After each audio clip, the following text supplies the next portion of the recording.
Good day mga cosplay. Meron tayong reaction video ngayon para sa mga comments sa ating mga video. Magsimula tayo sa pricing at yan. Helmet kasi natin is 7,000 sa Kamen Rider at 6,000 naman sa Super Sentai.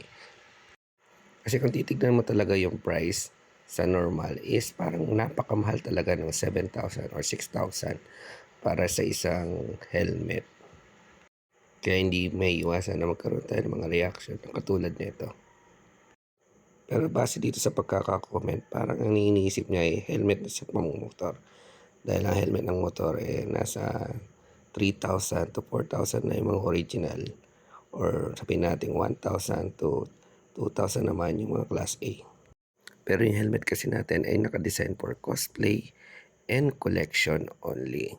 At yan ay ginawa fully handcrafted. So parang lumalabas artisan ang gumagawa. At tungkol naman sa materials na gagamitin, nag-post na ako dati ng mga bagay na gagamitin mo at magkaning kukonsumuhin mo para lang magawa yung helmet na yan.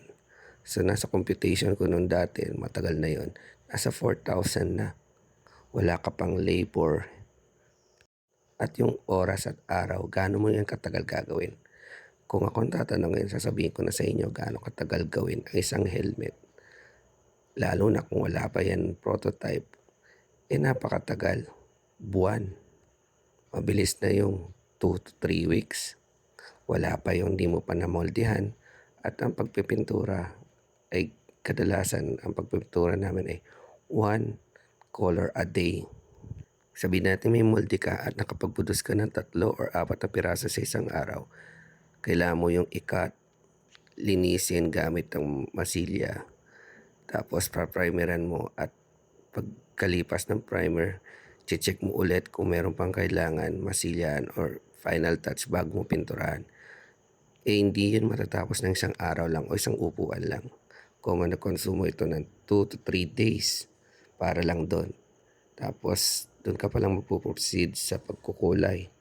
So every color is 1. So halos 1 week to 2 weeks na yung pinakamabilis natin para sa isang helmet na may molde. At ilang piraso lang yun. Sabihin natin mga 3 piraso lang yun. Hindi ka pwede mag-produce ng sobrang dami. Pag nag-produce ka ng sobrang dami, mas matagal din. Kaya kung tutusin yung presyo ko, mukha lang siyang mahal. Pero kung iisipin mo yung oras at materials, kung gaano yung ginawa or katagal ginawa, sana ay may consider din yun. Dahil kung tutusin sa ibang mga customer or sabihin natin may alam, ang suggest pa nga nila sa akin, taasan ko. Dahil ang tutusin, dapat mas mahal yan. Consider kasi siya as collectibles.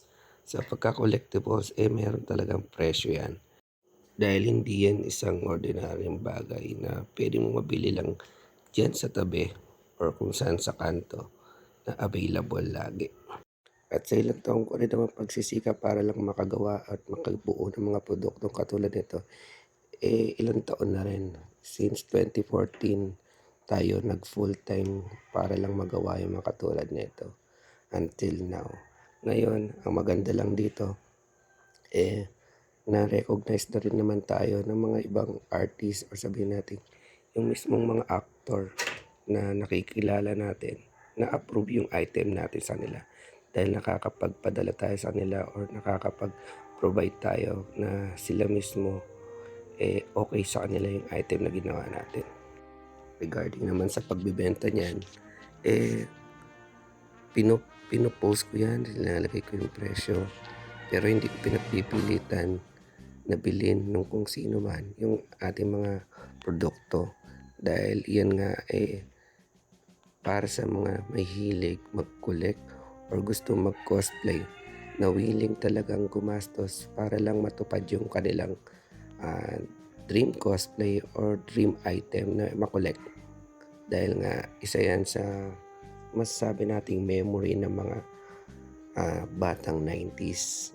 Base na sa pagkakagawa ng helmet at ang itsura ng helmet, masasabi nating ando na tayo sa kamukhaan na or halos kamukhang kamukha na talaga yung item. if sanang hindi kamukha yung helmet or malayo sa katotohanan, paring wag akong magpepresyo ng gano'ng kalaki dahil hindi nga 'to makatotohanan sa itsura pa lang ng item or ng produkto.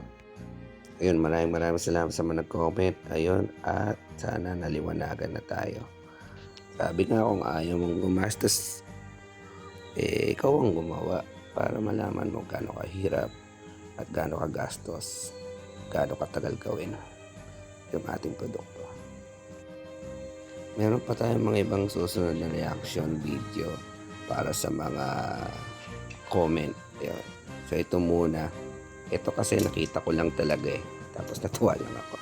Ayun, sana maliwanagan sila or yung mga customer natin or mga viewer natin. Maraming salamat. Sa susunod na video tayo ulit. Adios.